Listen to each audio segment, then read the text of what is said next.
Ready? May we all rise for the Pledge of Allegiance, please? I pledge allegiance to the flag of the United States of America, to the republic for which it stands, one nation, under God, indivisible, with liberty and justice for all.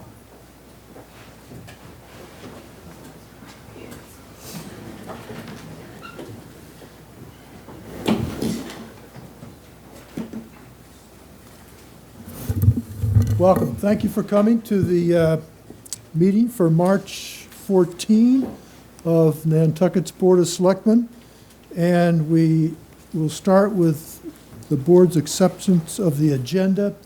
And we do have one change with the board's concurrence, is that the item regarding under the town manager's report number 2, the proposed response to open meeting law complaint by Denise Riceborough, we'd like to table till next week.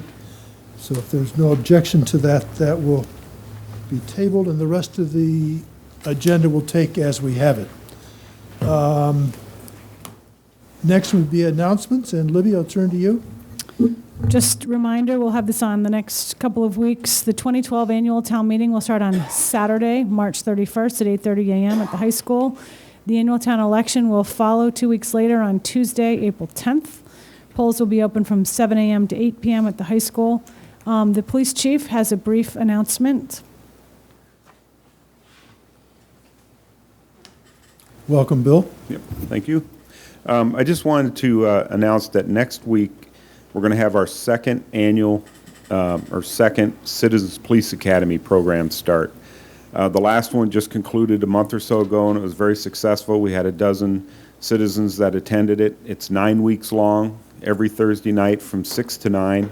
It's an opportunity to come, get to know your police department, learn what we do, how we do it, and why we do it. The participants in the last one all expressed a lot of satisfaction with the ability to be able to question the officers repeatedly and continually about why they do things. And it made us look in and review the things that we do. So we do have a few openings still left. All they need to do is just contact the police department, call my office, call Detective or Officer Carnevale, or and he can get you signed up. But next Thursday from 6 to 9, we welcome anybody who wants to apply. Great. Thank you, Chief. One more quick announcement update from Jeff from NCTV. He's supposed to come out of that little room. Do you have to knock on the door? He's coming. Oh, okay.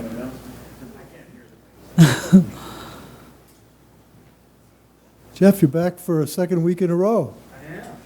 We just found out you're not watching. Right. We know more than you think you know, Jeff. I'm trying to set the camera so that I'm on screen, when I walk away.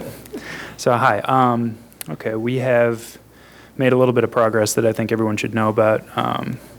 Our new point for seeing all these meetings and basically any programming that we have, we're going to send people to nctv18.org. That's it. So a lot easier to remember than that long extension that we had last time. Mm-hmm. And as the website comes up, we're going to direct people to it through that extension. So basically to stay up with whatever is current as far as NCTV goes, nctv18.org. Great. And then, that's pretty much it. We should be moving all of our equipment to the high school this Friday. So we'll test everything out there. It's working on the table, and we'll see if the signal makes it to Comcast, and we'll see. The blue screen should change any moment now. So we have a new. How many years has that been now? Stare at it. Yeah, just stare at it. Yeah, you can be the first one to see it change. But that's all. Unless you have questions, of course. Nope. Just keep going. Cool. Thank you. Thank you. Libby, more? That's it. That's it? All right. The next item on our agenda is public comment. If there's public comment for anything that's not on our agenda tonight. Looking around to move on then to new business, and board members, I'm not aware of any new business. So then we'll go to the approval of minutes, warrants, and pending contracts. And the first item is the payroll warrant for the week ending 11 March If there's no objection, that will be approved. The Treasury warrant for 14 March, no objection again, we'll approve that. And pending contracts, we'll turn to the town manager for the pending contracts. Thank you, Mr. Chairman. We have two. One's a construction contract with Town Administration and the Marine Department with Hans Dalgard Painting, Inc. for $29,800, and this is for some interior and exterior repairs at the Lifeguard House at 47 Okorwa Ave. Hasn't been much maintenance of that facility lately, so this is much needed, and that is source of funding from Article 10 of the 2011 Annual Town Meeting. We also have a construction contract for the Police Department with Green Mountain Communications, Inc. for $30,694, and that is to remove all of the Police Department and Wannacomet Water Company radio and other equipment from the Washing Pond Road water tower, and then put it back so that the tower can be painted without all of that stuff on it, and the source of funding is the Police Department budget. Seems like a fairly big ticket to take things down and just put them up, but It's what it is. I don't think it's as straightforward as it seems. Not that easy. I got You you. can't paint around it, I guess. Can't paint around it or over it. All right, any questions, board members, on the contracts? No? So if there's no objection, we'll approve those contracts. And coming back here, the first item, then the next item is citizen departmental requests. We have the coastal management plan work group appointments. And we might review the configuration of our coastal management plan committee put forward by the town manager and agreed to by the board. That calls essentially, Libby, do you want to go through this and Sure. remind us where we are, please?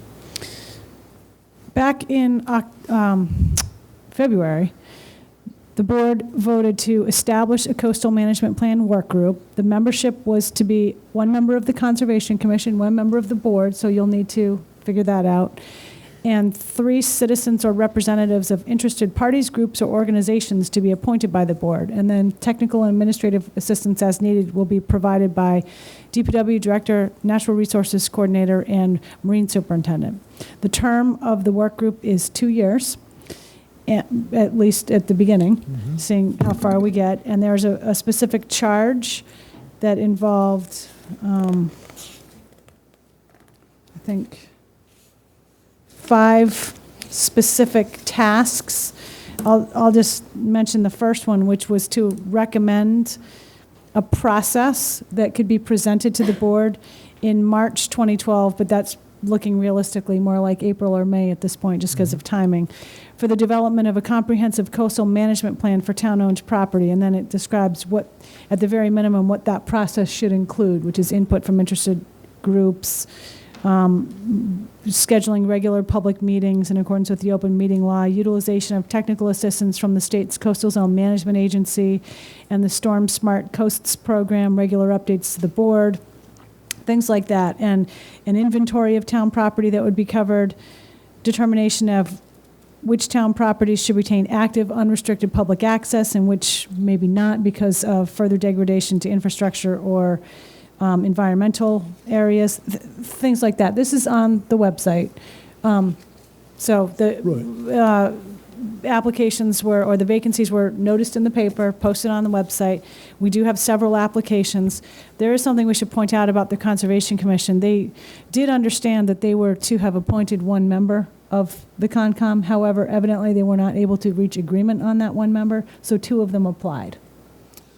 Right, I think, so we have a couple things as a board to talk about in getting started on this. And first of all, we need to recognize this is really a very important issue for the community. We're obviously an island, and the coasts are all around us, and erosion's an issue. So coastal management is an important subject for the town to address. When we did this, I think we wanted to be reasonably fast-tracked so we could get a committee up and going. And therefore, the applicants are here tonight. And with the board's consent, if the applicants would like to address the board, I think we'd be happy to hear from you concisely again, because we do have your applications in our packet. And we would then go through our normal voting process. I think it's the expectation of the board that the Conservation Commission will be asked to come to a recommendation on their member that will serve on the Coastal Management Plan Committee, so that we have two of our current applicants are members of the Conservation Commission, and we would expect to refer that back to them and hope that at their next meeting they will be able to resolve that, which leaves us then on the presumption that Whitey, go ahead, question? Have we approved the mission statement? I believe you did, yes, on February 8th.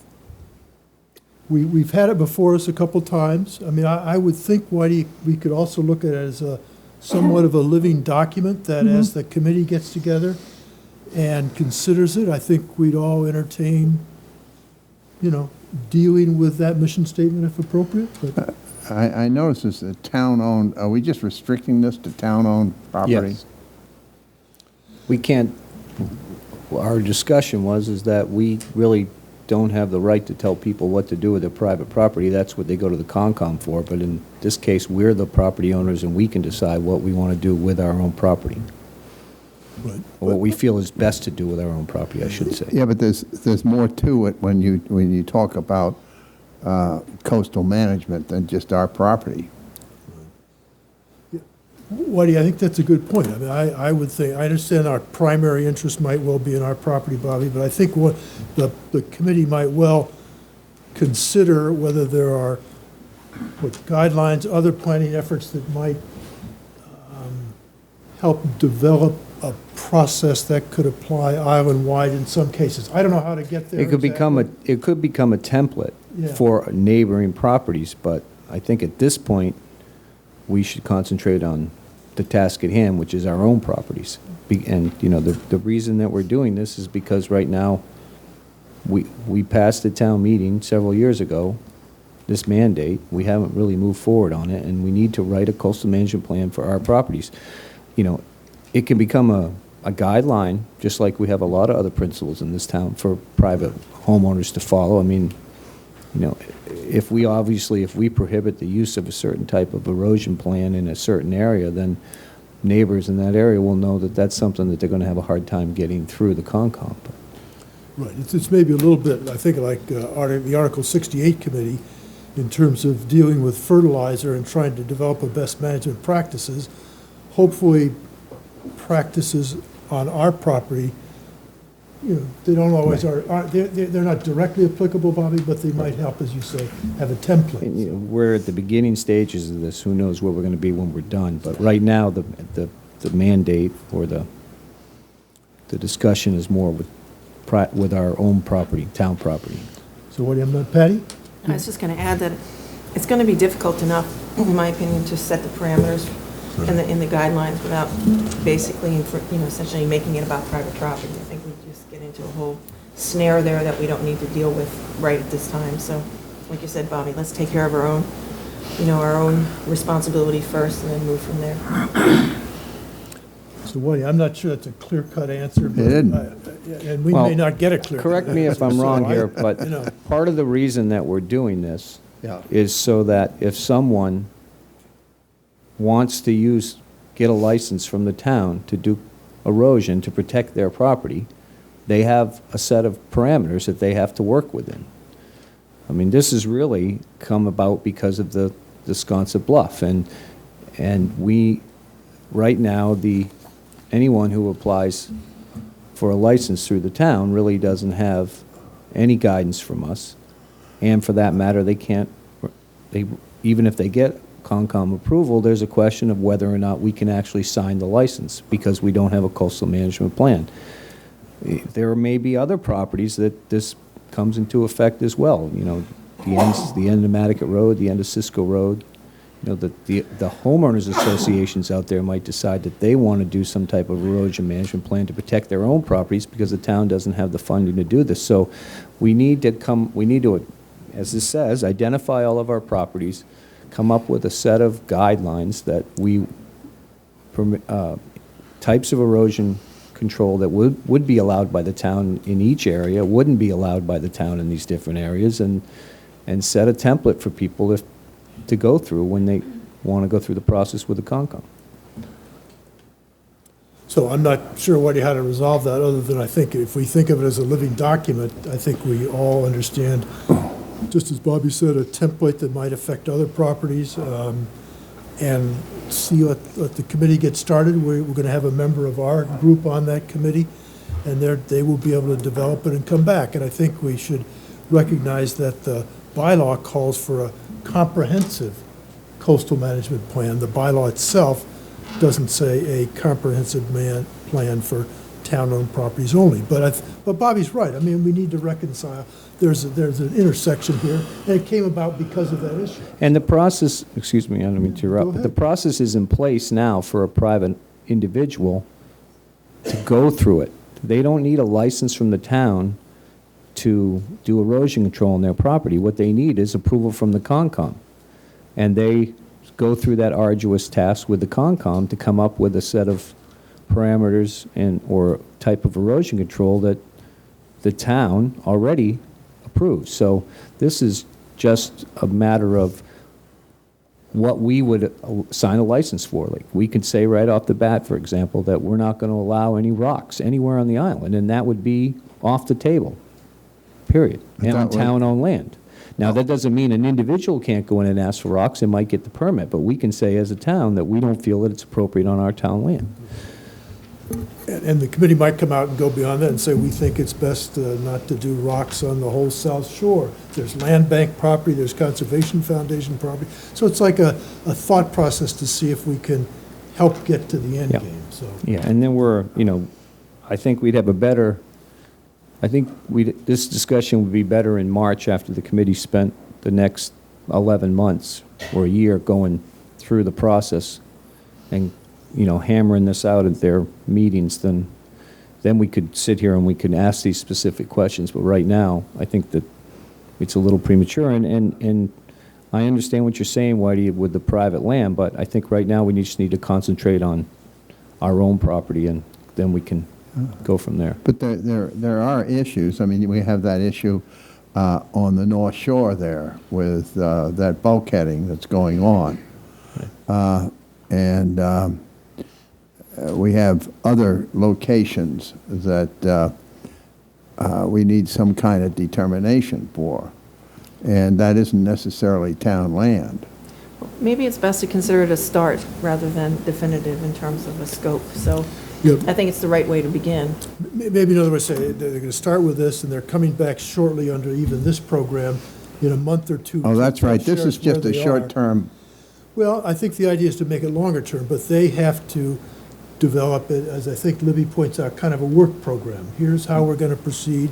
Here's who we're working with. It seems to me that would be a good time for them to come back and readdress the mission that we've given them. And it'll give us all a chance to think about the question, which is a good one. Yeah, see, you have problems like, should you put cement blocks off the shore, breakwater? That would include both town and private property. So I'm not too sure that you can really limit it to town-owned property when you look at various types of erosion control.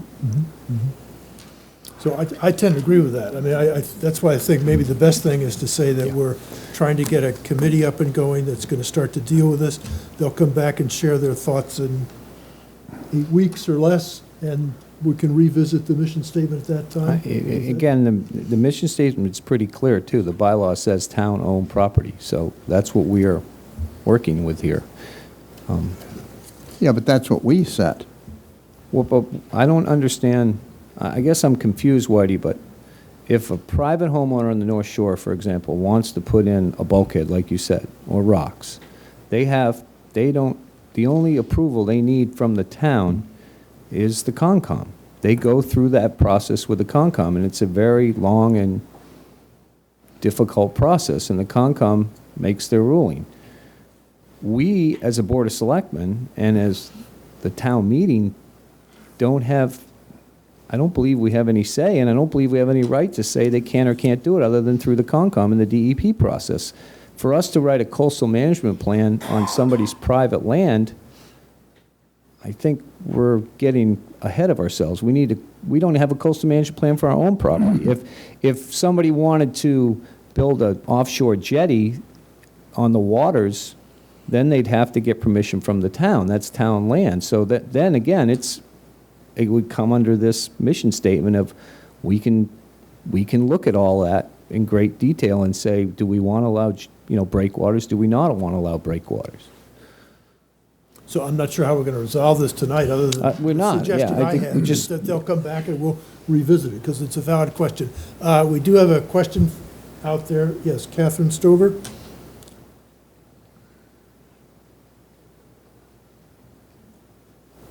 Catherine Stover, 5 Liberty Street. As the author of the article, I brought it forward because we can't control what we don't own. We can control what we do own. And I brought it forward to deal only with town-owned property. As Bobby was saying, we can use this as a template. Other people, this is going to be groundbreaking. This is historic. Once this is in place, other people can use it as a template for their towns, for private property, for other states, for other countries. But first of all, we need to start with a comprehensive coastal management plan for town-owned property. And comprehensive meaning it's not just about erosion control, it's about a lot of other things too. So it's just dealing with town-owned property. That's the article I brought forward. So if it's in an article, that means it's in concrete.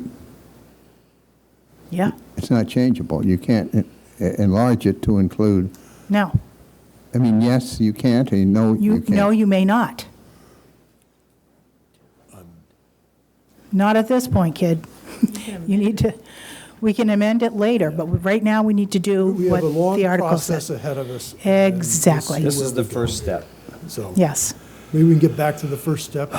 yes. Are we game, Whitey? Because it's a good question. I'm not sure how, other than this conversation.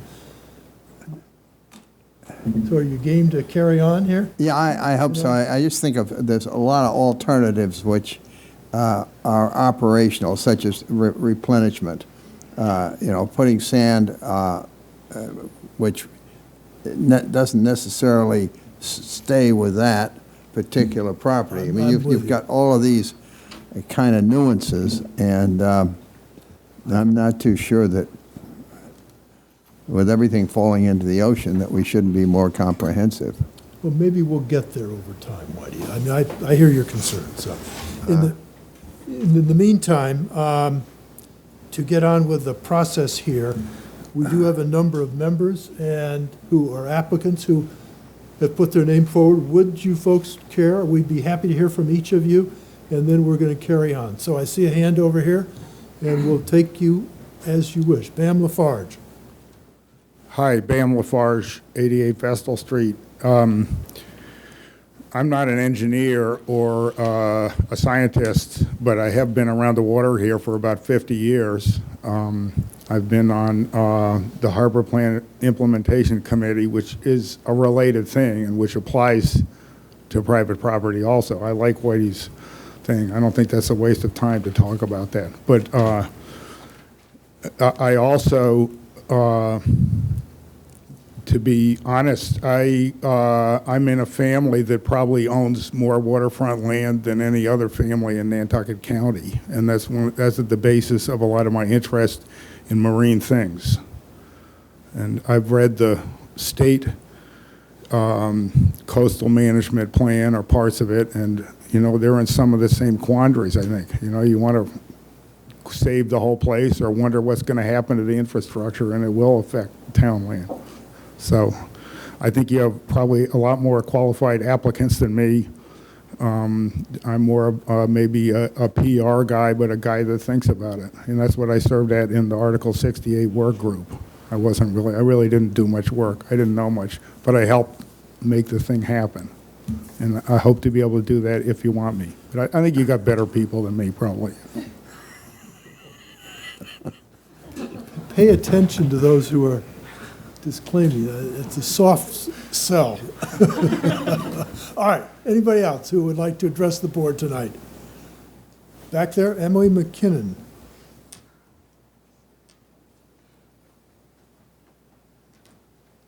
Hi, thank you. I'm Emily McKinnon. I guess I'd just like to share, I have not participated in a town board or committee before.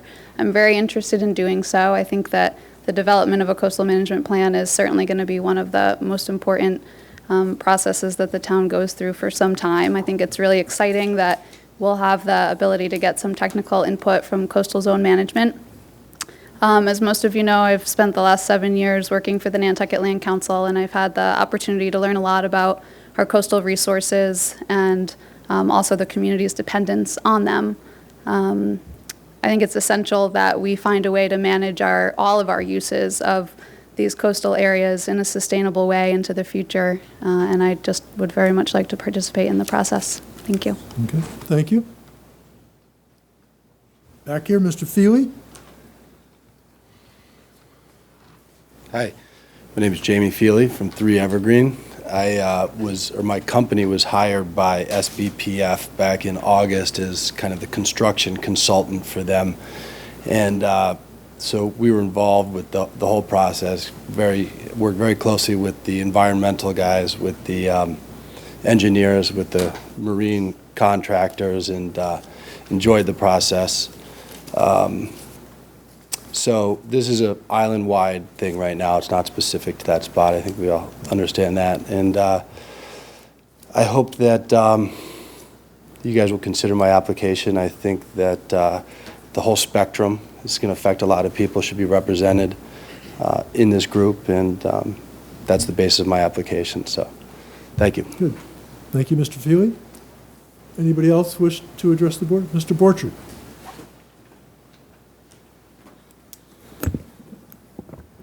Thank you, Mr. Chairman.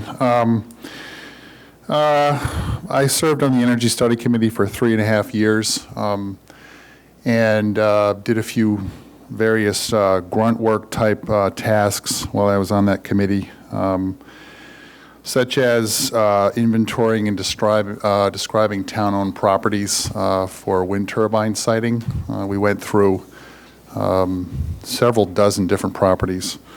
Very interested in this committee, getting back into serving the island, and I would urge you to consider my application, please. And it looks very interesting as far as what's going to happen to these properties and the infrastructure around them. And I found a prop that I brought with me today. A great article in the Science Times a couple weeks ago about the Outer Banks in North Carolina.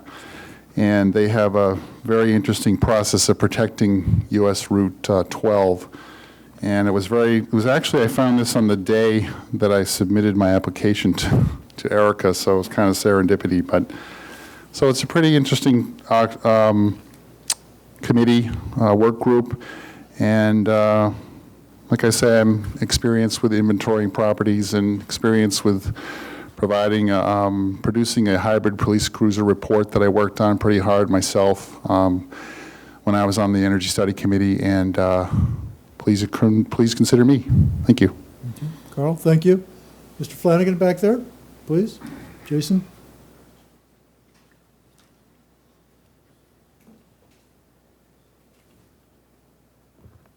Thank you, Mr. Chairman. Jason Flanagan. Well, I just wanted to say that, as I've been paying attention to this process for several years now, and I would like to contribute both my intellectual capital and my passion for this community. And in terms of the actual work that needs to be done, I do believe it should be comprehensive, addressing such broad concerns as liability and perhaps indeed the implementation of various thresholds or the incorporation of biological systems, as they tend to be far more complex and durable than anything man-made. But yeah, so that's all. Okay. Thank you. Jason, thank you. Now, is there someone else? Do we get each member or each applicant who wanted to speak? I think we did. Whitey. I've got a suggestion. Great. Microphone. We seem to have a lot of excellent candidates here. And I'd like to suggest that perhaps we might have 5 citizens or representatives at large, rather than just 3. I think I've noticed a lot of talent, and I think that it might be appropriate. Well, board members, anybody else have a feeling about that? Libby, comment? I mean, first of all, I think we need to recognize these will be public meetings in any case. I'm not saying no, Whitey, I'm just saying that's the process, and I expect anybody who comes to the meetings will have an opportunity to participate in various ways. So no one's precluded in that sense. Well, that's always true, but I find... It will make, having served on, we all have on several boards, the more you have, the easier it is to get a group together. When you only have 5, it's difficult for everyone to get together. If we had 7, it would be easier to get 5 together, or 4 together. So on that respect, I would support Whitey's motion. So we could add 2. We could add 2 more, and then 1 from the Board of Selectmen, 1 from the Concom, and that would give us a 7-member board. We could get a 4 would be a quorum, and it would be probably simpler to, they're going to have a pretty heavy meeting load ahead of them, and people have other commitments, so it might make that process go a little smoother. And there is a lot of work involved, so the more hands, helpful. Yes, sir, Mr. Flanagan again. Thanks for walking down to the mic. You just could sit down here, then you don't have to go back and forth. It occurs to me that given that there may be some land use issues, that it might behoove us to have somebody from planning as well. I don't know if that's been considered. We can, I think, Jason, you look at them that... as a staff resource. Right, yeah, we can, just like the marine superintendent, or if we have issues, we can just pull staff for that. I'd like to move that we add To 2. move, we add 2? Is there a Add 2. second I'll over here? second. Any further discussion? All in favor, say aye. Aye. Libby, that's livable for you Yeah, as so the 5 designer in the instead of first 3? place? Sure. Yeah. Sure. It'll just- So, if there are any other discussion, then we might go about our process here, so each of us gets to write down 5 names. Is that right, Erica? You're the master of this. And I just wanted to note that 4 people who are part of your candidates did note that they weren't going to be able to come here tonight, so they're not. I'm sorry, I had an assignment That's okay. I missed. I'll let you take it over. Thank you. We did receive a note, an email from Mary Warrow, who indicated she would be out of town, but certainly wished for consideration. And Mark Donato, who is also an applicant, wishes to make sure that we know he's interested, and he could not be here tonight either. So, thanks for the reminder, Erica. So that takes us back to 5 names. So if we're all prepared for 3, we have to expand our horizons here.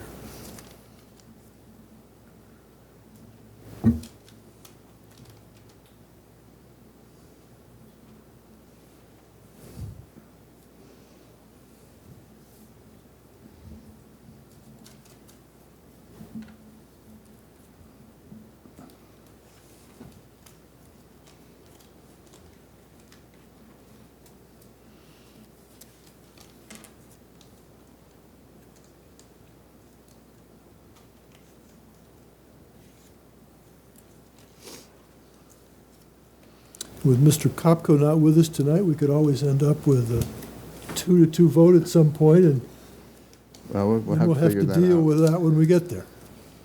There's a question in the back. Yes, ma'am. I just wanted to tell you, John Stone is away. Sorry? John's away as well. John's away as well. Gotcha.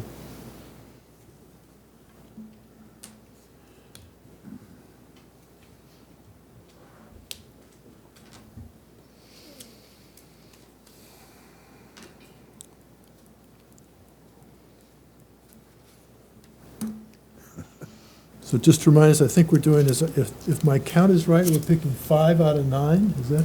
Yeah, do you want me to keep a tally if you read them off, and I can maybe do something? Okay. Okay, so we can each read them off if you want. Are we ready now? 8. Yeah. Were there 9, Woody? Did I get it right? I'm not Well, sure. you threw 2 out because they're going to be, Yeah, so you got 1, 2, 3, 4, 6, 7, 8 are in contention. You want them? Are you reading them? I'll read them, sure, since Erica's going to help us out. All right, the first from Mr. DeCosta has Lafarge, Feely, Ryden, McKinnon, and Stover. Patty has Borchert, Donato, Lafarge, McKinnon, and Feely. Mr. Willauer has Borchert, Lafarge, Stover, Feely, and McKinnon. And Mr. Atherton had McKinnon, Lafarge, Borchert, Donato, and Ryden. So it sounds, yes. McKinnon, Lafarge, Borchert, Donato, and Ryden. So it sounds like we're going to have a couple who may make it in the first round if we look at what, since it's three, the way we have to do this? McKinnon, Lafarge, Feely with 3, Borchert with 3, and then you have 3 people with 2.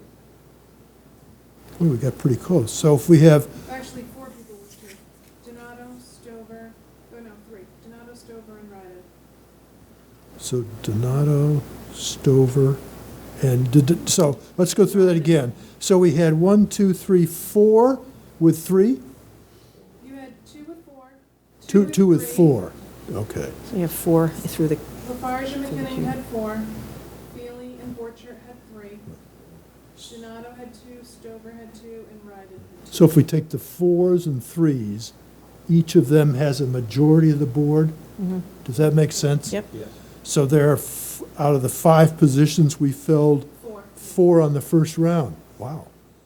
So, and then if we stick to the next level, the 2s for the last spot, we all need to choose one of the 2s. Is that the idea? And the 2s again, remind us one more time, please. Donato, Stover. and Ryder. Okay. And how many are we going to choose of them? 1. One. One.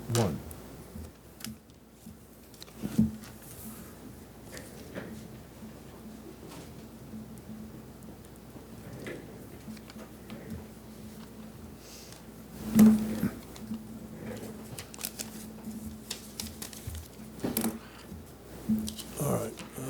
Round 2. Patty has Donato. Willauer has Stover. Bobby has Ryden. And Rick has Stover. So it sounds like it's Stover. John's, he has 2 out of the 4, so, and 1. So that's close enough? Yep. Yep. All right, I think that's an exciting group. I think it's unusual for the board to be so in tune on the first round of a vote, so that's good, I think. And we wish you all well, and thank you for serving. And anybody who was not selected, please participate, because this is a community effort and there's lots to do. So, thank you for coming tonight. Can you read the list of those in, maybe Erica, just to? Carl Borchert, Dan Lafarge, John Stover, Jamie Feely, Emily McKinnon, and... Yeah, Lafarge, McKinnon, Borchert, Stover, and Feely. Oh, you said Stover. Borchert, Lafarge, Stover, Feely, and McKinnon. Okay. Okay. So, we're now down to the item that we're going to pick up next week, and the next is the Selectmen reports and comments. You've forgotten something. Did I? What did I Are you forget? the board member? Oh, the board member. Do we have a volunteer? Bobby's hand went up. I saw it. We could have a secret ballot. You're going to do it, Bobby? Thank you. Okay? Sure. We're all in agreement. You got it, Bobby. And we all know that we can show up and give advice and counsel. 30 days, I might resign. We don't accept resignations, Bobby. Once you're it, you're it. Mr. Chairman, just also so people know how this will proceed, our office will schedule the first meeting and get the group going. There's committee guidelines and information to give out about the open meeting law. You'll have to swear in. You have and to do stuff, don't they? officers, yep. This could turn out to be as important as the Article 68 committee. I mean, it really is, trend setting, so. Well, I think just for the... If I can just elaborate, for the people that were here that just got elected, the first meeting, we'll pick a chair and we'll figure out a time slot that works for everyone, that we can meet, and how often we need to meet, and go from there. Yeah. Correct? Correct. Good. All right, thank you, Bobby, that's great. So now we'll move on to the next item. So now we still need an appointment from the Concom. Yes, and I think we will let Thank them you. know they cannot avoid their responsibility, please. So hopefully they'll get that done shortly. So then we get to what? Our Island Home Enterprise Fund? Is that the next item on our agenda? And Did we, Mr. Chairman, Yeah, Rachel that's the town Creasy manager's is here, report. our Island Home Administrator, and she's reviewing the second quarter of fiscal 12 report for the Island Home. As the board may recall, we've been giving quarterly reports for the enterprise funds. Yep, and And, Rachel's getting pretty good at this. yes, she is. Rachel, the floor is yours. Thank you. This is for our second quarter, July through December 2011. This slide's a little different this time. I have actually a couple updates that I can provide you with, but the basics are we are still a 45-bed skilled nursing facility, duly licensed Medicare and Medicaid. We offer a huge range of services. We do a lot more rehab-related, short-term rehab, as well as more pain management than maybe we've done in the past that was primarily custodial care. But more recently, in the beginning of December, we had a series of surveys, one literally right after the other. Usually we have a little bit of a break in between. We usually have 2 surprise inspections every year, our annual survey through the Mass Department of Public Health, and then shortly thereafter, our life safety survey, which is on the building and grounds and building codes related things. This year, we also had on top of these 2 surveys, we had a complaint survey the day before our annual surveyors walked in. So we had about a week full of surveyors. It was quite fun. This survey, we actually ended up receiving 3 deficiency marks. However, none of them were actually related to huge substandards in care or provided any jeopardy of the health and safety of the residents. A couple of them were primarily based on paperwork technicalities. So we were able to quickly correct those, and the Department of Public Health accepted our plan of correction on those deficiencies we received. For our annual life safety survey, it was a little hard to handle because at the time we didn't have our plant supervisor in the building. I actually had to call him back in from his retirement to assist me with this, and he very graciously helped me. But we ended up with no deficiencies, so I do want to publicly thank Jack Hayes for coming in and doing that for me. I'll skip to the bottom. We always talk about how wonderful and happy we are that our Island Home is a 5-star facility. These ratings were actually recently updated. A lot of it was based on these new surveys that we had. So normally in the past, because we had no deficiencies, our surveys were listed as 5 out of 5. Now, because we received a few deficiency marks, we're 4 out of 5. The one that surprised me the most was based on our staffing. We were always 5 out of 5. We are now, for some reason, based on this past survey review of our schedules, they turned us to a 1 out of 5 facility. I actually looked into it a little bit more to figure out what exactly the deficiency was that they picked up on, and I really didn't see anything. But how they do the rating is really a complicated process that I probably wouldn't even begin to understand if I even tried. So I guess we'll have to accept that we're a 3-star until we can prove them wrong again. But our family satisfaction surveys, I just recently sent these out with the last billing cycle that we had. We've only received a few back, so once we get those back, hopefully by the next quarter, I'll have a report on that. But this is just our own survey that we do within the facility. There is one that the Department of Public Health itself does. This is just kind of our own feedback. Do you have a question? Yeah, Bobby, go ahead. Rachel, when they give you a 1 out of 5, they don't give you a reasoning for it? They do. You can go on the website, and it's called Nursing Home Compare, and you can look up the specific nursing home, and it'll show you, and it will show you the surveys, it'll show you the deficiencies and where they lie. And what it does is it shows me the difference in the RN and nursing hours, so it's the hours per patient per day significantly declined. But we've not really decreased our RN or LPN scheduling staff-wise, and we had the same amount of nursing. So nothing's changed except the not that rate. I really see, but maybe we had a few less RNs and more LPNs that day, and it kind of, they rank RNs higher. is what I understand in it, but I could be wrong, But so. our staffing is still the same as it was the last time we rated. Yeah, I mean, we've had cuts, but in terms of nursing with safe staffing, it's really not been an impact to go all the way down to 1. So I don't particularly agree, and that you'll talk to many nursing facilities that don't agree with their ratings at all, but we just take them as they are, I guess, and hope for the best next time. Whitey? Was this a snapshot? Yes. The staffing is based on a snapshot of the week only from when the Department of Public Health comes in. So we might not see a change in our staffing until the next time they enter the facility and take another snapshot. What you will see change is our quality indicators. We had a change in our reporting requirements, and they needed a year of data. So that quality indicator is based on old data. In April, that will be updated to reflect the new data over the past year. So we could go up to maybe 4 stars if we get 5 out of 5, or if we could go down further. Does it affect our funding or anything? No, not particularly, no. It's a good marketing tool to say you're a 5-star facility, not a 3-star. Yeah, I'm not sure marketing in that sense is quite our deal, so to speak. No, but it's still, nobody wants to admit you're less than 5 stars, so it's a little upsetting. Sounds like a very limited point of data, doesn't it, Whitey, to go on 1 week when you have 52 weeks and who knows what the rest are like, so. Right. All right.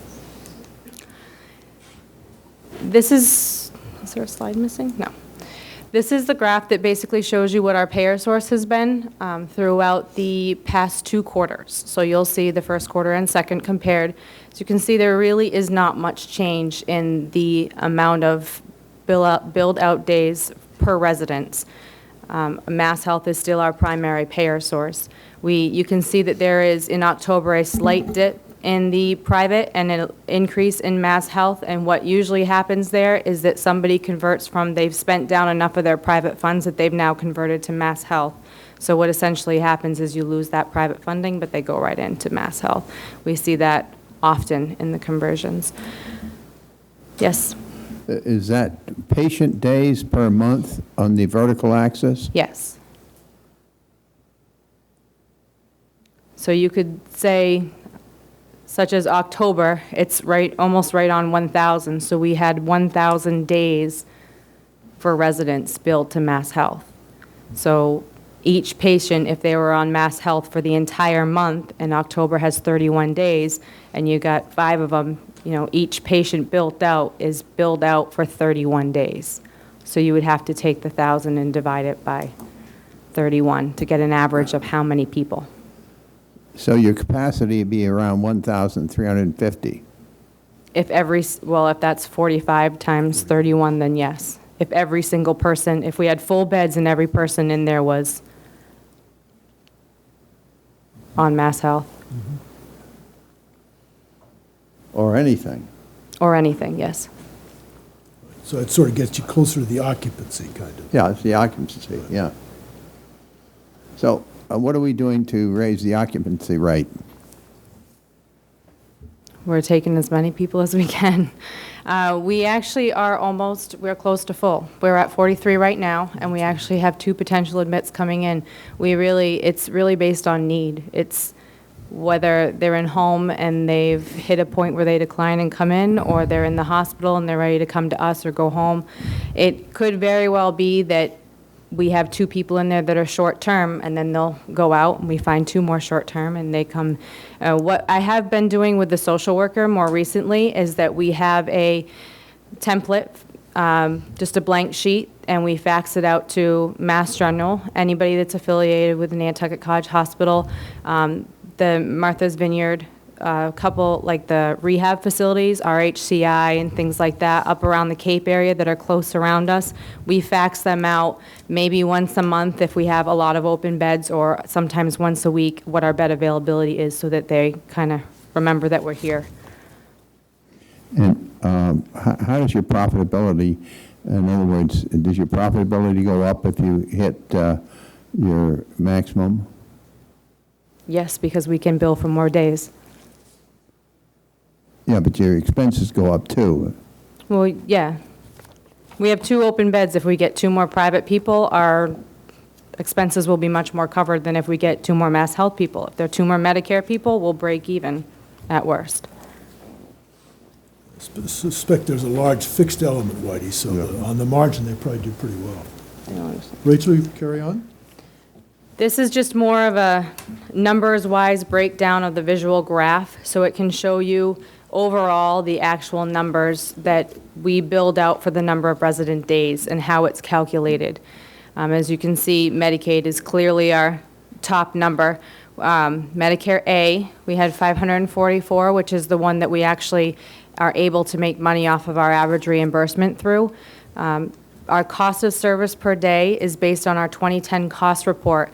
The business office, Susan Ballister, is recently in the process of filing our 2011 cost report, so that number could potentially be updated once all that is filed, so that we know our cost per day could maybe go up or down depending on what those expenses are.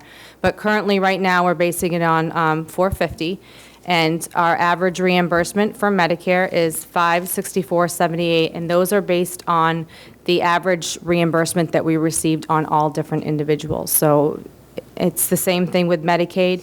Our average reimbursement is $188. That's pretty much about the middle ground of where the reimbursement scale is on Medicaid. Some people are a much lower rate per day, some people are higher than that, but that is basically the majority of where a lot of our Mass Health residents lie. So in seeing that with Medicaid, since they are our primary payer source in this case, we lose $262 on average per day per resident that is on Medicaid. Private pay patient, they're our second highest payer source. Right now, we're losing approximately $30 per day on those individuals.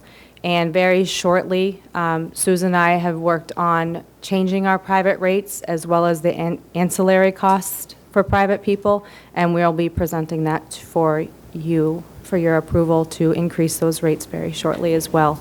So that might be less of a variance between the private patient cost and what our reimbursement is. Mass Health pending is always a little confusing. These are the individuals that don't have the funds to pay privately, but they're also not approved officially by the state yet to be reimbursable for us. We still bill them, and we still get a portion of their income, which is their patient paid amount, but we don't actually get a reimbursement from the state in general. Once they get approved, that goes retroactive back, and we do get that money. But we can't really state what the average reimbursement is. They would literally go up into the Medicaid line and become part of those numbers. But we like to just show you that there are some people that are still out in limbo. Right. And virtually all of those go up to the top line, or is it? Medicaid, yes. Yeah.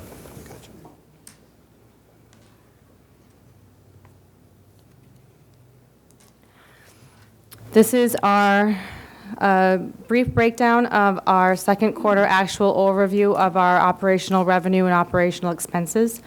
Our operational revenue, as you can see, has basically far exceeded where we expected to be budgetary-wise. We're about $483,000 over where we originally budgeted for. For our operational expenses and operating, we have not hit our budgetary level as it shows right there. It's not really an accurate thing. If you remember, maybe a week or two ago, I came to you to ask for an increase in the therapy contracts, so that cost wasn't quite showing, I guess you could say, in this number. So there's been a few more expenses that we've put in through our operating since then that would actually probably bring this number a little bit closer to where we actually were in the budget. So even though it looks like we're not quite there and we're saving about $154,000 than where we expected to be, that money is kind of accounted for at this point. Sounds like there are timing differences, and they're going to catch up with us. Yes. Our operational expenses for payroll, as you can see, is a little dire at this point. It shows that we are in the hole about $148,000. And that, as explained prior, was a little bit of a budgetary issue originally done where we failed to put in the shift differential costs. Where we actually are projecting that we're going to be at the end of the year with payroll is roughly about $70,000. But we are hoping that we'll be able to even it out a little bit lower. This does look a little bit more extreme, and we've kind of looked at why it looks so much more negative than it probably should. But it's just, again, it's just timing in the reporting of where the numbers lie for the second quarter. But overall, if you look at all the numbers tied in together, it looks like we are still looking good, and we have about $490,000. But I do need to remind you that the revenue that we're bringing in over budget cannot be used within the same fiscal year. So what you really need to look at is the differentiation between our operating and our payroll, which at the bottom I note is $6,271,000. So right now we are pretty much on target with our expense budget. Whitey? How come your general fund subsidy budget and actual are the same? Because what we did with the general fund subsidy was, it was a little confusing when it was originally up in the other numbers. And basically what we decided to do was take the overall number of the general fund subsidy, because it doesn't actually come and go into our budget, it's there.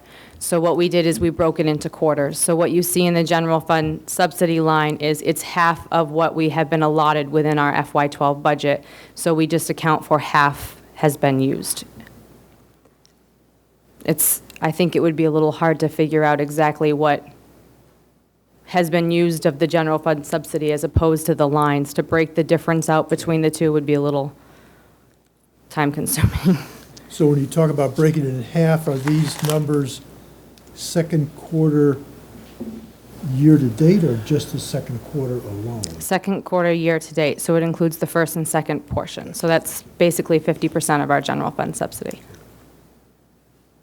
But it gives you an idea of what we cost. Yeah. Okay.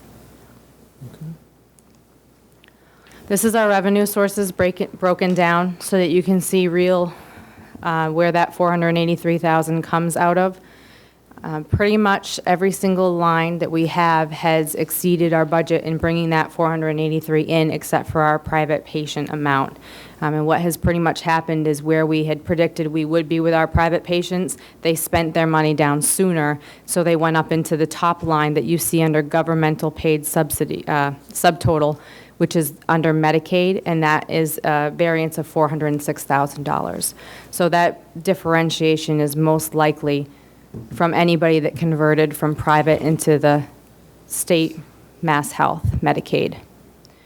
The insurance line, we're over at this point at $11,000, and what you get out of the insurance paid totals is anything related to co-pays for those who are on Medicaid, or possibly Med B or any other type of potential long-term care insurance services that an insurance company might pay for.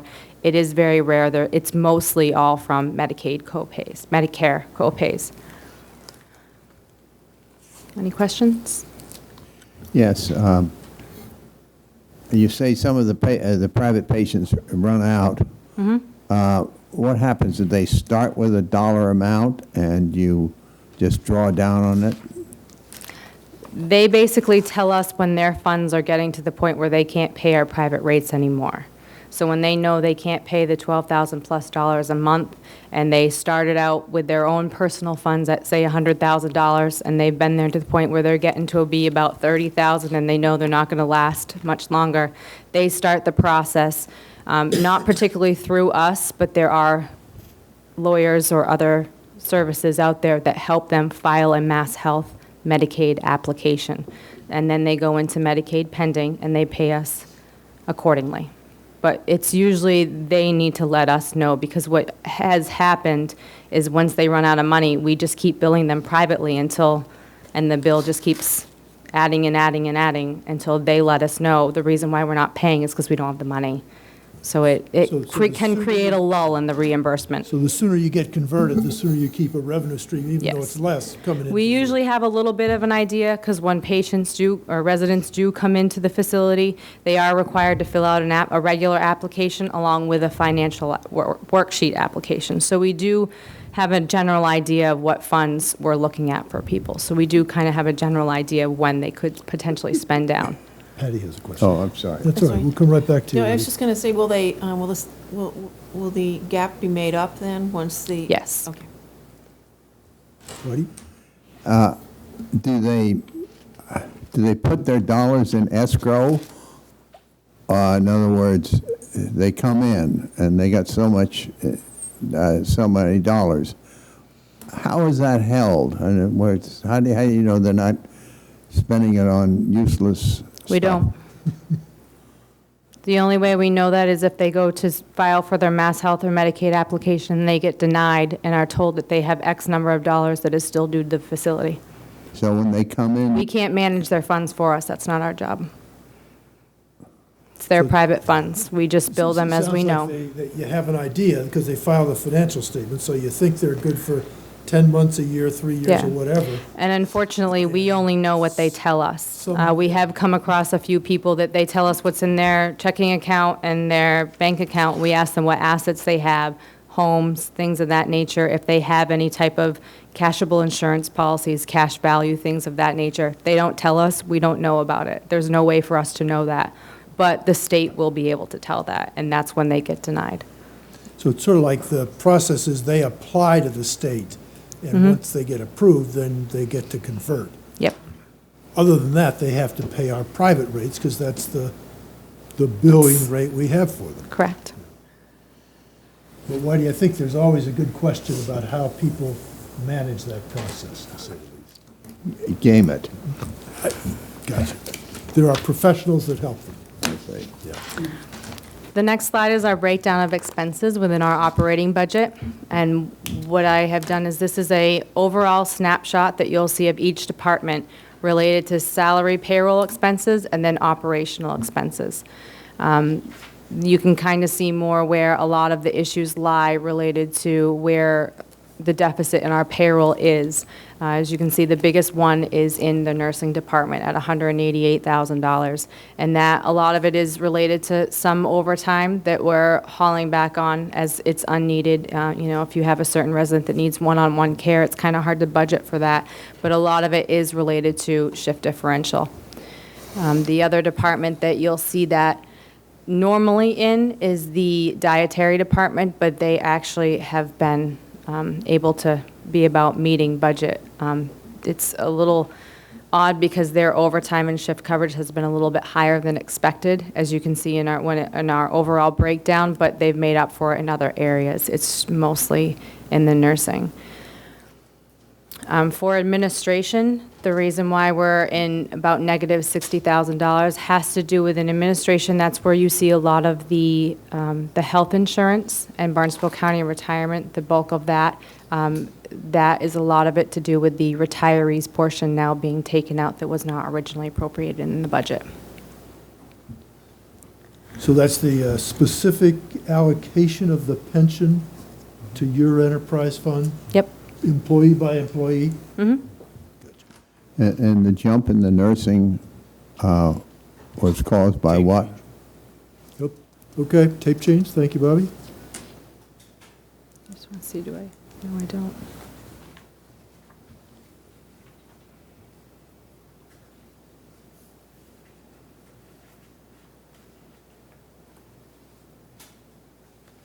Thumbs up. You back on? The jump from fiscal year to fiscal year in the nursing, what caused that? Oh, the jump within FY10 to FY11? Yeah, you'll see that sometimes throughout. The jump is,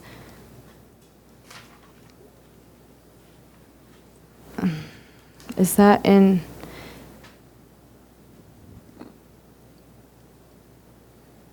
I wanted to say the jump was in the change in the salaries that were in there, but I might actually have to look into that a little bit more. Yeah, it's a big change, so something significant. I mean, there is a It's jump. In FY10, we were part of the general fund. So between nursing, dietary, maintenance, laundry, housekeeping, what you'll see is all of them have a mostly maintenance, laundry, housekeeping, and then nursing, you see the largest jump. And I'm fairly certain that what that is that's the breakout of the actual health insurance per employee is done in there now. Medicare, PR tax, unemployment compensation, those things are now broken out in there. So once we get that year over with, we won't have to deal Yeah, with once- change again. I probably should have, I know I removed FY9 because it was discussed, If I but we probably remember- should have taken out 10 as well because the numbers do kind of get a little skewed. I think if I remember right, we asked this question before, Rachel, and it was fiscal 10 was when it was part of the general fund. And when you Yes. went to an enterprise fund, those are the longevity Yes, costs. there for is the note employees. on the bottom. I was thinking that there was a change in the salaries as well, but I think that was actually later on in the year. Yeah, there you go. 'Cause that's $1 million jump on bottom line. Yes.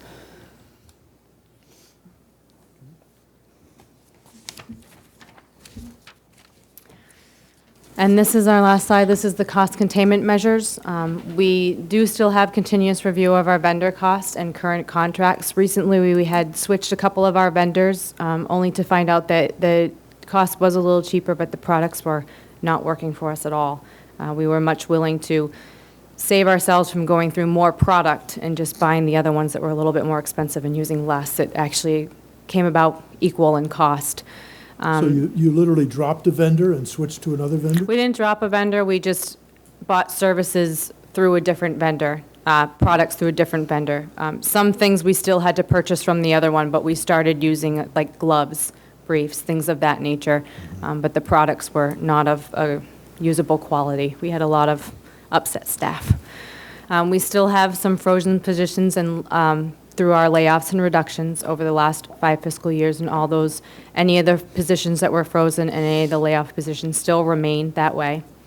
We also have a lot more closer monitoring of the schedules related to overtime and filling of the shifts.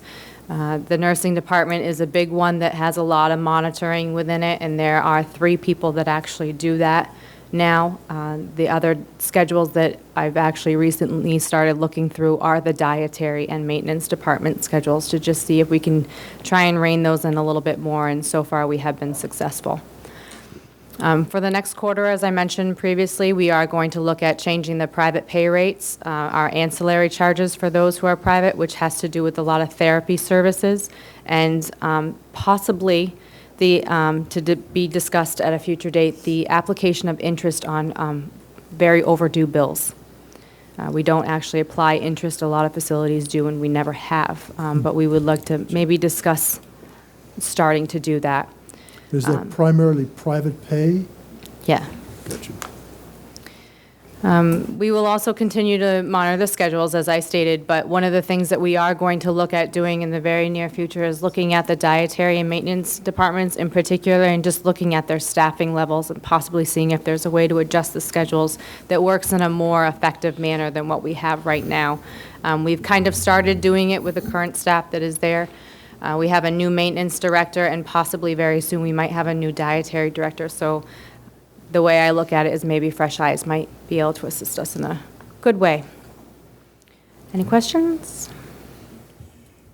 What is your paperwork load? In other words, all of the government forms and things like that. How many Huge. people? How many people does that require? How many people?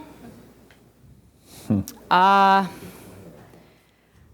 mean, really, the way we get paid for our reimbursement, we get paid based on what the CNAs document, so you'd have to include possibly all 6 to 7 CNAs per day, plus the 5 in the evening, plus the 3 at night.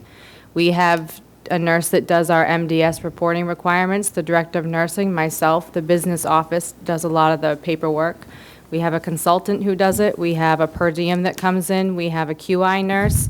And the therapies, I mean, pretty much it's all based on log documentation. If I really wanted to give you a number, I'd probably say every single person in the nursing department and probably everybody in administration. The paperwork load is huge. It really is. It's really hard to nail down, but it's probably one of the main reasons why we suffer a little bit right now where we are, is because our reimbursements get cut by the state, but they want us to give them more, and we don't get more people to do more. So, you know, there are a lot of duties that the nursing department used to do that is now being turfed over to the business office to help track things, track therapy time, track therapy logs, get the best reimbursement rates. It's a huge multi-department effort to get the best we can out of what we need. Have you looked into the latest software management tools to manage your paperwork? There's really no way to do that without going fully to electronic medical records. What we do have in place is we have increased, we did get the financial portion of our software a couple years ago that has helped a little bit with the billing portion of it, but in terms of Medicare and Medicaid, it is just a lot of paperwork. There's really not much you can do to avoid it. There is a lot of push in the state and even in the federal government right now to get certain initiatives in place to move people more to electronic medical records, and that could help cut down. But the learning curve and to get to where you're going to be, to get to the cost of the software, to get the impact, it'll take a while. And we're a few years out from even being able to implement that right now. So you're not going to go down that road yet? Not within the next year, maybe not in the next 2 years, but it is on my goals of the future, even though Wouldn't it be a good investment? it would. And it's probably very soon going to be mandated of us. The whole country's dealing with that, Whitey. Yes. It's a tough one. Yeah, but it's something that you have control over. You can decide you're going to put some dollars into there because it'll take there's a learning curve, but then it's worth it. There is, but there is still a lot of interpretation of even what we put in the electronics. So instead of just handwriting, you're now just typing. There's really no time change. It's just the computer helps you interpret the information a little bit better. So, but there has been a mandate for hospitals to all move to EMR, and pretty soon it will be into nursing homes. Yeah, There's a it huge cuts initiative. down on errors, though, input errors.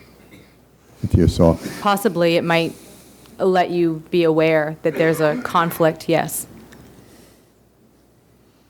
Okay, Rachel, anybody, more questions? Great job. Thank you. Well Thank done. you.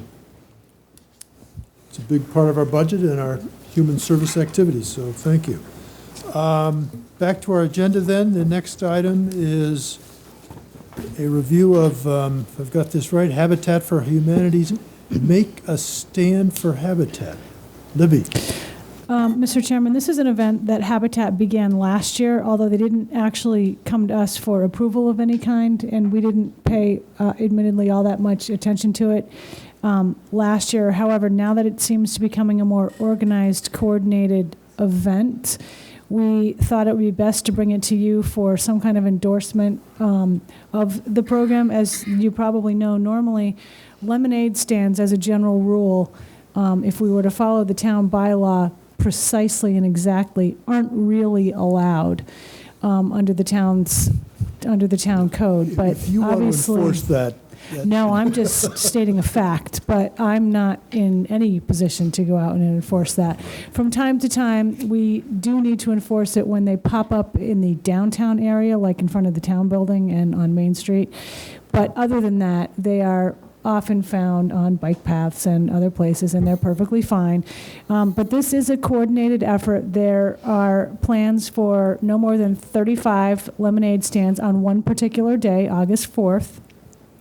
It sounds like a great way to raise awareness and have a fundraiser, but we did want to run it by you because as commendable as something like this might be, there are people from time to time who say, how come they get to do it and you didn't let me do it, and things like that. So they've provided a very detailed description of where, when, how do you sign up, and all of that sort of thing. So town administration doesn't have an issue with it, but we did want to run it by you to make sure that it sounded okay. And none of them are going to be downtown, just to None of them restate will that. be downtown.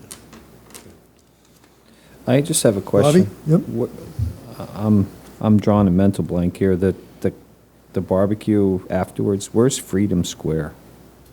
That's where it's being held, is that right? Free Isn't that Freedom down- Square? Oh, gotcha. Oh, in, Where the in- office products is? yeah, that the between same Marine center? Lumber and Pleasant Street there? That's Freedom Square? Okay, I was trying to figure out where it was and I couldn't remember. Yeah. Whitey? do we have any idea what their net profit was? I don't know, and that's not something we asked. Mr. Anderson? You don't have to reveal all your, otherwise everybody will try and We'll have one of these a week. Rob Anderson, speaking for Habitat. The event last year was tremendously successful as far as community participation, the number of families that were involved. And what we're requesting is the right to have a barbecue out at the Navy base to celebrate the event. To answer your question specifically, we were able to raise close to $8,000 in our one day of Habitat lemonade stands last year, and a great many people had a great deal of fun. That's net after you fed everybody in. After we what? Fed everybody. Yeah, it's your net. If you would speak up, I'm hard of hearing. He said he wanted to know if that was your net profit. That was our gross. Gross. But most of the supplies and materials were donated by various organizations, And the including the cookout's lemonade probably mix. donated as well. I'm sorry, Rob, the reason I asked where Freedom Square was, I thought that's where you were doing the cookout. Now I see on here it's at the Navy base, so that answers my question. I just was curious where it was. Okay. Anything else I can say? Follow-up? I'm going to make a motion to approve it. Sounds excellent. Second? Second, any further discussion? All in favor, say aye. Aye. Rob, have a great afternoon or all day long, so enjoy. I'll have to see you all in yellow lemonade shirts. Actually, a question, Yes. are you going to publish the locations, Rob, so people know if they wanted to make an effort to go out? I see you have a list here of the locations for the lemonade stands. Are you going to publish that someplace, or? We would gladly send you a list of where the lemonade stands are going to be. Oh, you have it, we have it already. I just was hoping the public would know somehow, so, Are you going to publish it yeah. somewhere? You'd like to publish them? No, No, are no. you, is Habitat going to publish it so people know where they are? Oh, absolutely. Okay. Okay, great. Thank you, Rob. Good. Bye-bye. All right, so we got another activity underway this summer, sounds great. And the next item is a discussion going back to the one we had last week about, just to remind us, we have two articles at town meeting that were sponsored by the board, one for the reconstruction, renovation, expansion of South Water Street, and the other related to the bylaw covering the movement of offices out of town, and it essentially states that before we do that, we would require the permission or acquiescence of a town meeting vote. And I think the reason I wanted to sort of follow up on this was kind of make sure we're in agreement as a board with the town manager on our approach to town meeting and what we might say about these, because we indicated last week that we might sort of go along with the Finance Committee recommendation, but I want to make sure we're all on the same page and that we have a somewhat coordinated approach for town meeting. So I know, Bobby, you've been involved in this, and Libby has been active in trying to educate our public, and the question is, are we prepared to, in effect, support the Finance Committee motion and develop a sort of a strategy of how to explain that, or do we want to proceed? I think last week we thought we would go the first route. Is that essentially where we were, Bobby? I believe so. Yeah. And Whitey, Patty, are you all in agreement with that, that we would essentially agree that as a board and town administration, we'd sort of pass that over? And that means the Finance Committee motion is likely to be the vote at town meeting on the $6.7 million project. Mr. Chairman? Yep. If I might be able Please. to comment a little bit, just going back to a little bit of history. In December, we had a presentation by our architect, who we hired from an appropriation approved at the 2010 annual town meeting for the design of a renovation to 20 South Water.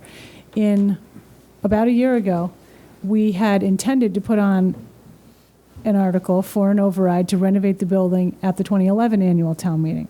And then we got into a discussion about where town offices should be based on the department consolidations that were occurring, and we were talking a bit about moving 37 Washington offices to 2FG and doing something with 37 Washington.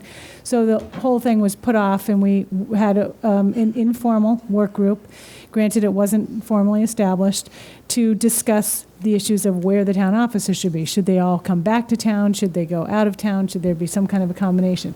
So in December, again, there was the presentation by the architects. The board was unanimously supportive of the option, which I think was called B, to move the Mooney offices, keep the sheriff there, Human Resources, at the time it was Human Services, storage space, which is much needed for records and supplies, and some limited renovation to town offices, such as renovation of the bathrooms.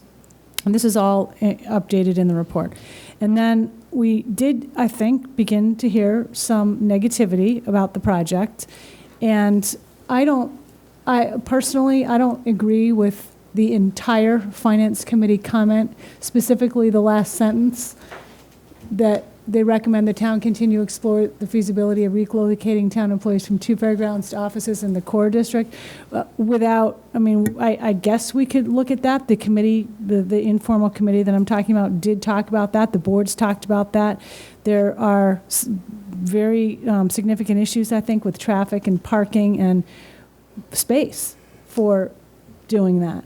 In any event, and that all being said, we have in the office even heard a lot of comment and chatter that leads us to think that while I think there are people and groups that very much understand this project and understands its need, there are also those who don't even understand it. We heard, for example, that this was a renovation of the town building, and that there was other strange ideas that people had about what this renovation was going to be. So perhaps, excuse me, a way to proceed, and I've talked to a couple of you about this, is to establish a more formal work group with some citizens on it. Maybe we can recycle the citizens that we had already, because they were very helpful and informed, and help get the word out more. I have already gone to the Nantucket Town Association, the Rotary Club, the Civic League sponsored Meet the Articles last week.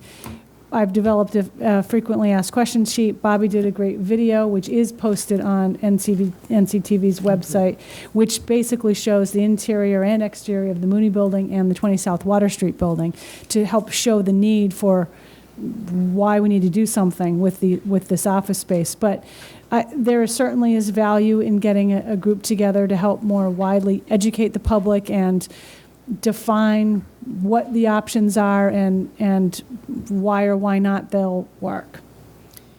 Mr. Chairman? I have an unrelated but related question about the visitor services. Part of my, it's not even hesitation, but just a question as to, I would like to see that incorporated a little bit more aggressively. And I don't know if you're looking at the work group to do any changes in what the proposal is, or just get the information out. But just as a sort of sidebar, that was always sort of a question in my mind, why we didn't sort of come all the way around with some of the changes. That being said, it's probably not the place tonight to get into that discussion. I just want to put that out there. But I fully support that, Libby. I think that the whole concept of knowledge in terms of this particular challenge is what we really need, and that people's understanding of why it needs to happen and how it could happen and the benefits and the like are really what's lacking. And, I do think with some large hope that once that happens, we'll be successful in getting this need met. And it's a severe need. I mean, it's really a severe need. And I do, money, it's difficult to talk about this kind of renovation right after the police station, to be frank. And so I think that we all have to be even more rigorous with presenting the town's objectives and needs here. So I would think that's a great strategy. Good, and we do need to educate people about the options that were examined, because visitor services, I think, actually was incorporated into something.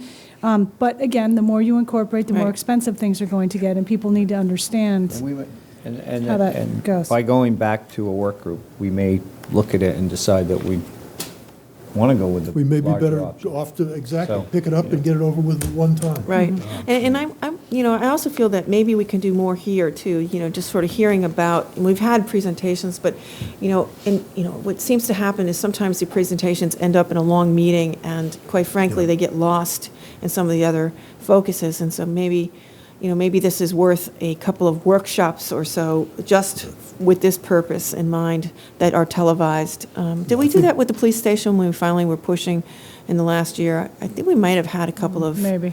Well, I think that's right, Patty. There's some things we can do and keep it up on the radar through the year, make it a priority, revisit it with our goals, and see if we can get on. And have the discussions be exclusive, because, if we put it in that kind of, in that kind of role as far as our priorities are concerned, I think people will take note. Yeah, and I think we want to make clear one thing, is that we're, in that process, we're going to have to deal with the bylaw issue. Right. And what we do with the planning department out at 2 Fairgrounds. Right. So, Well, along those same lines, you know, we are not the little town that we were 25 years ago with one person in the planning office and, you know, one person in administration, and everybody could fit into the town building. And the reality is that we have more people than we have space for, and we have to put them where we can put them. And, you know, I understand everyone's concern and want to get everyone in the downtown area, but,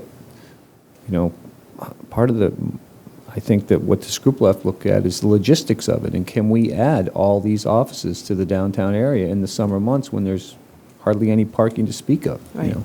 And so, you know, as much as I want to keep as much of the town infrastructure in town as possible, some of it may have to stay out here in order for us to work as a town.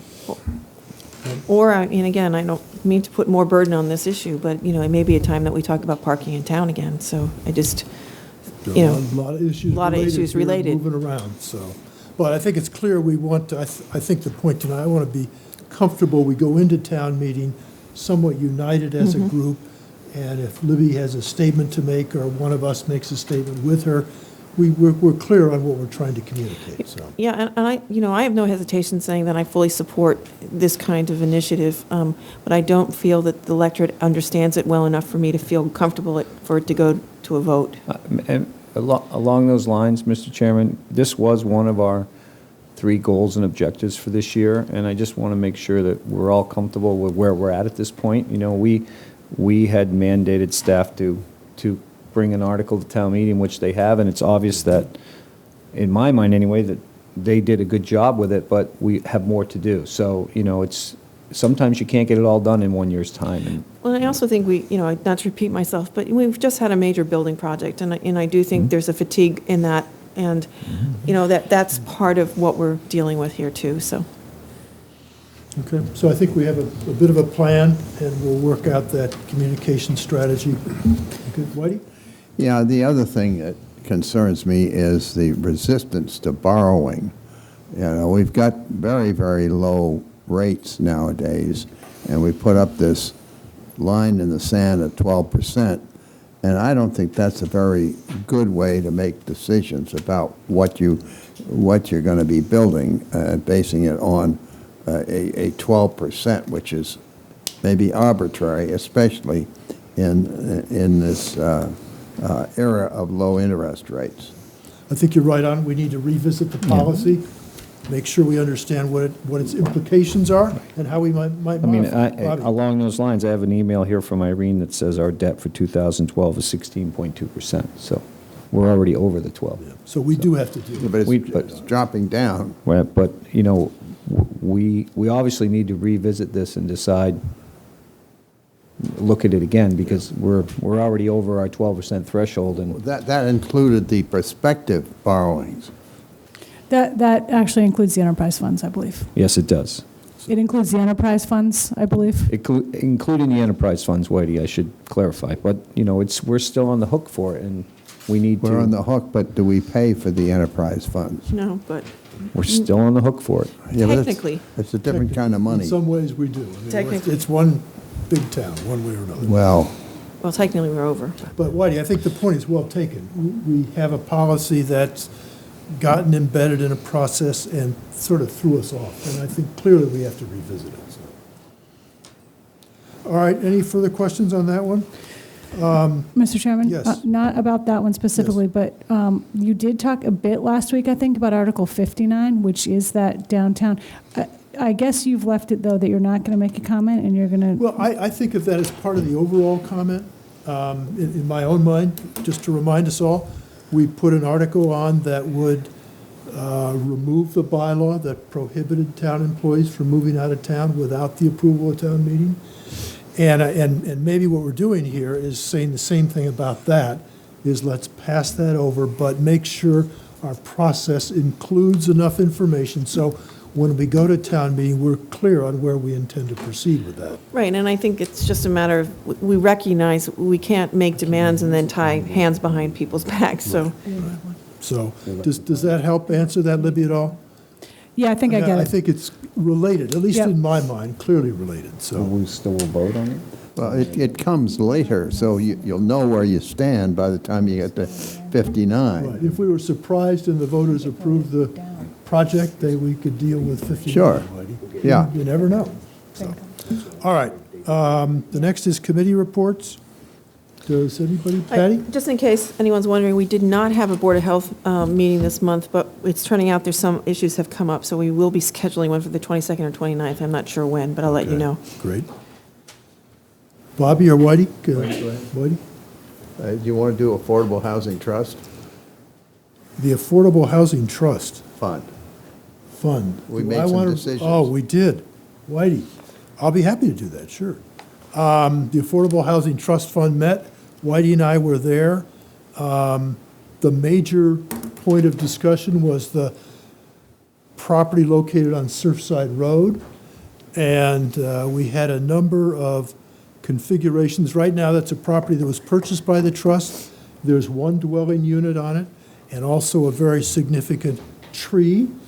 So we've sent out proposals and had several plot plan layouts, whether we'd put 2, 3, 4, 5, or even one of them called for 6 units on the property. And Whitey, remind me, we, I think, ended up agreeing to go back to 5? 5. So we think at the moment we're going to look for design characteristics to put 5, essentially 1-bedroom units on the property with parking for 5 plus 2, I think, Whitey. We're looking for 5 parking spaces.